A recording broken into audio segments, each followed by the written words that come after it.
pada pembahasan kita kali ini kita akan masuk ke dalam materi baru, yaitu materi from. Jadi from di sini merupakan sebuah konsep formulir ya. Jadi nanti akan ada sebuah isian yang akan bisa kita isi data. Nah, biasanya ini untuk from itu ada penggunaan formulir, biasanya digunakan untuk daftar media sosial ataupun yang lainnya. Nah, jadi kita akan menerapkannya di dalam sebuah HTML. Oke, langkah pertama kita siapkan dulu bahan sebelumnya.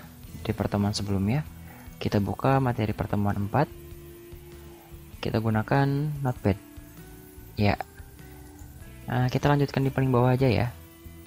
Bagi yang belum ada silahkan ikuti video sebelumnya, jadi biar tidak tertinggal. Jadi saling keterkaitan dari video pertama sampai video yang sekarang itu semuanya saling keterkaitan. Oke, untuk materi from di sini konsepnya cukup sederhana. Jadi langkah pertama yang perlu kita siapkan adalah kita gunakan dulu elemen from.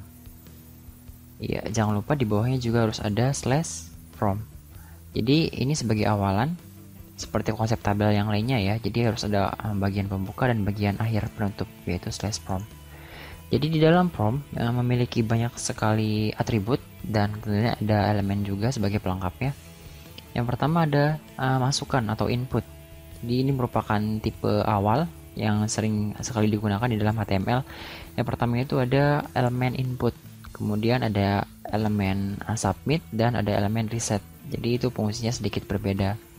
Jadi untuk yang pertama kita akan gunakan tipe input dulu. Nah, input di sini sebagai contoh kita akan masukkan studi kasus yang sederhana ya. Jadi sebagai input nama, kita bisa masukkan nama di sini. Nama, kemudian kita masukkan input sebagai elemennya. Nah, jadi di dalam input terdapat tipe yang dapat kita gunakan. Nah, tipenya di sini apa? Karena sebagai nama berarti dia hanya sebatas teks biasa. Berarti untuk tipenya kita masukkan type untuk atributnya. Tipenya di sini adalah teks. Untuk identitasnya kita bisa masukkan sebuah pelengkap juga, yaitu name. Ini sebagai variabel saja ya. Jadi variabelnya di sini yaitu sebagai nama. Jadi nama di sini itu bebas. Ini untuk variabel saja biar ketika mencari datanya itu lebih mudah. Jadi untuk konsep itu seperti itu. Apalagi misalkan datanya banyak seperti ini ya. Jadi banyak sekali listing program. Jadi ketika kita mencari dia cukup mudah. Kita tinggal panggil variabelnya saja maka dia langsung tertemu. Jadi untuk from di sini input tipenya teks dan memiliki variabel yaitu nama. Kita tutup seperti ini konsepnya. Oke, input type text seperti itu. Yang kedua kita masukkan untuk tipe yang berbeda. Jadi ada kasus yang lain untuk input yang berbeda itu ada penggunaan dari password. Oke, karena ini jenisnya berbeda ya. Password itu kan biasanya ketika kita masukkan sebuah kata sandi atau password, maka dia akan muncul bulatan hitam atau bintang-bintang. Jadi tulisan ataupun angka tidak terlihat. Nah, di sini penggunaan inputnya jadi bukan teks, tapi dia menggunakan sebuah tipe yaitu password. Jadi tipenya dia tidak terlihat karena kita menggunakan tipenya itu password. Jangan lupa untuk variabelnya kita gunakan, ini nggak wajib ya, kita boleh gunakan variabel ataupun tidak, itu nggak masalah. Tapi biasanya untuk input tipe itu biasanya menggunakan variabel name juga. Oke, untuk variabelnya di sini bebas, bisa kata sandi misalkan. Oke, yang kedua setelah nama dan password ada tipe yang lainnya. Kita akan masukkan 4 tipe dulu untuk penggunaan input. Yang di sini untuk sebagai contoh kita masukkan jenis kelamin. Nah, di sini penggunaan tipe di sini dia menggunakan jenis kelamin itu kan ada 2 ya, perempuan dan laki-laki. Nah, ini tipe radio. Radio itu sebuah button pilihan. Nanti kita bisa pilih salah satu. Oke, jangan lupa kita masukkan dulu inputnya. Input type sama dengan. Nah, untuk tipe pilihan seperti tadi kita bisa gunakan radio. Radio di sini merupakan tipe jenisnya ya, radio. Kemudian name-nya sebagai variabelnya apa, yaitu jenis kelamin.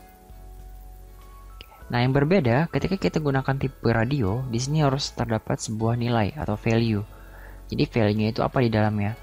Value-nya adalah yang pertama kita masukkan laki. Kemudian setelah itu kita masukkan datanya laki. laki. Ya, untuk yang kedua, kita tinggal copy saja bagian yang ini. Jangan lupa kita kasih tik 2 ya, biar lebih rapi dan mudah. Oke, kita copy bagian input type-nya.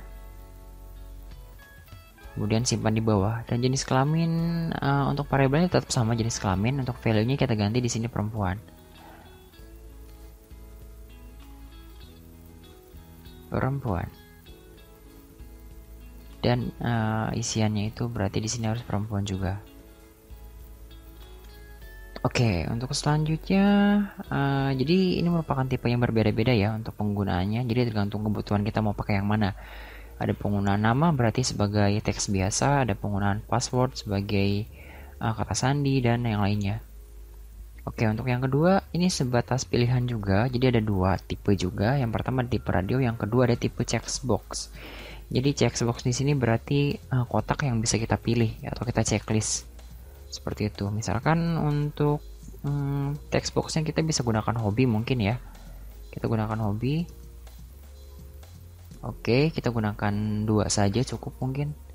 Input type sama dengan di sini kita masukkan check box. Jangan lupa kita tambahkan variabelnya, name-nya mungkin sebagai hobi. Oke, kita masih bisa masukkan value juga ya. Value-nya misalkan yang pertama itu hobi kita apa sih? Misalkan berenang. Oke, di sini harus masuk juga. Ya, cukup bikin satu saja, kita tinggal copy paste. Biar lebih mudah penggunanya. Paste, misalkan di sini membaca. Mungkin 3 cukup ya. Kita copy lagi. Kemudian kita simpan di bawahnya. Jangan membaca, misalkan menulis. Oke, untuk selanjutnya karena di jenis kelamin harus ada bagian yang kita cek, maka di sini harus kita cek ya dengan cara yaitu dia harus ada bagian cek seperti itu. Oke, kita masukkan cek. Jadi nanti yang terpilih itu yang pertama laki-laki. Setelah laki-laki, dia hanya bisa pilih salah satu saja. Seperti itu konsepnya. Oke, kita simpan dulu. Kita coba lihat bagian HTML-nya di dalam browser.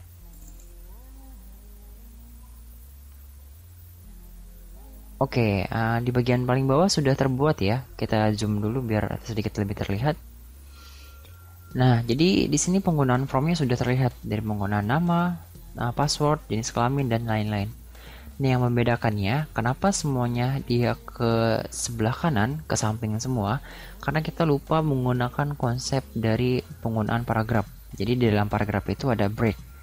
Break itu untuk memisahkan baris satu dan baris selanjutnya. Berarti setelah bagian nama, kita perlu break dulu. Setelah bagian password, kita perlu break. Dan setelah bagian jenis kelamin, kita juga perlu break. Seperti itu. Oke, berarti di akhir di sebelah sini kita harus masukkan BR ya. Kita masukkan BR, kita copy biar lebih cepat. Oke, untuk kata sandi juga kita break di bagian paling bawah, bagian perempuan kita break juga. Untuk hobi karena dia paling bawah berarti nggak perlu kita break ya. Kita simpan dan kita refresh, lihat hasilnya. Maka secara otomatis dia akan ke bawah semua. Oke, untuk melihat datanya kita bisa masukkan datanya di bagian nama. Misalkan kita masukkan nama di sini. Oke, ini untuk input tipenya itu teks ya. Berbeda dengan password. Ketika kita masukkan password, maka secara otomatis dia akan hitam seperti ini. Jadi isian datanya tidak terbaca. Nah, untuk jenis kelamin ini kita bisa pilih salah satu karena kita menggunakan formulasi cek yang di sini. Kalau ini tidak ada, maka kita bisa pilih dua-duanya. Konsepnya seperti itu. Nah, berbeda dengan hobi, karena nggak ada bagian cek, maka kita bisa pilih secara keseluruhan. Hobi kita bisa tiga-tiganya, berenang, membaca, ataupun menulis. Ya, seperti itu konsepnya. Baik, kalau muncul sebuah pertanyaan, kenapa bagian nama dan password di sini tidak rata? Karena di bagian prompt, mereka akan mengikuti bagian rata kiri. Kalau kita ingin membuat bagian nama dan passwordnya ini rata dan yang lainnya rata, maka kita perlu bantuan yaitu tabel. Itu konsepnya nanti di pembahasan selanjutnya. Jadi pembahasan kita kali ini adalah penggunaan konsep dasar dari from di dalam HTML. Oke, untuk bagian input tab itu sudah dijelaskan semua. Jadi ini yang paling umum digunakan untuk tipenya. Ada tipe text, password, radio, ataupun checkbox. Sebenarnya ada banyak ya, nanti mungkin masuk ke pembahasan selanjutnya. Jadi biar pembahasan yang pertama sebagai basicnya atau dasarnya lebih mudah dipahami. Nah itu untuk bagian input. Untuk bagian elemen yang lainnya, jadi terdapat sebuah elemen submit. Jadi submit di sini berarti kita mengirimkan data atau memasukkan sebuah data. Oke, karena kita mau menambahkan bagian baris baru di bawahnya, kita tambahkan BR dulu untuk break. Oke, untuk selanjutnya kita bisa masukkan input type. Type-nya di sini merupakan sebuah tipe yang berbeda, yaitu tipenya submit. Kenapa dikatakan submit? Karena itu merupakan bagian yang akan kita kirimkan atau mengirimkan data yang sudah kita masukkan tadi. Kita bisa masukkan name sebagai variabelnya. Variabelnya yaitu kirim. Nah, di sini sama seperti yang lainnya, ada value. Value itu berarti nilai yang digunakannya, yaitu value-nya itu apa, yang nanti ada di bagian tulisannya itu apa. Oke, untuk value-nya di sini bisa kita masukkan nilainya, yaitu misalkan kirim. Kirim dengan kapital ya. Oke, seperti itu cukup. Kemudian untuk yang kedua, kita bisa copy saja biar lebih mudah. Kita copy, simpan di bawahnya. Input tipenya kita ganti, bukan submit, tapi reset. Oke, untuk name-nya berarti batal. Kemudian value-nya batal. Atau cancel, mungkin boleh ya. Oke, ya di sini jangan lupa untuk hobi yang tadi kita lupa mengubah value-nya. Di sini masih berenang semua. Sebenarnya nggak terlalu bermasalah. Ini sebatas pemberian nilai saja. Jadi bisa kita rubah juga sesuai kebutuhan dan sesuai isian data yang ada. Oke, kita sesuaikan dulu. Di sini menulis. Oke, kita simpan terlebih dahulu dan kita lihat hasilnya. Iya, di sini sudah muncul dua button yang bisa kita gunakan. Jadi ceritanya ketika kita masukkan sebuah data ataupun password yang lainnya, nah ketika kita klik kirim, maka dia akan mengirimkan data yang sudah kita masukkan.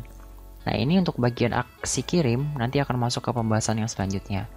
Berbeda dengan batal, ketika kita memberikan isian data secara keseluruhan, ketika kita klik batal, maka dia akan mereset semua data yang sudah kita masukkan tadi. Jadi itu konsep penggunaan dari masukkan input. Jadi ketika kita masukkan data,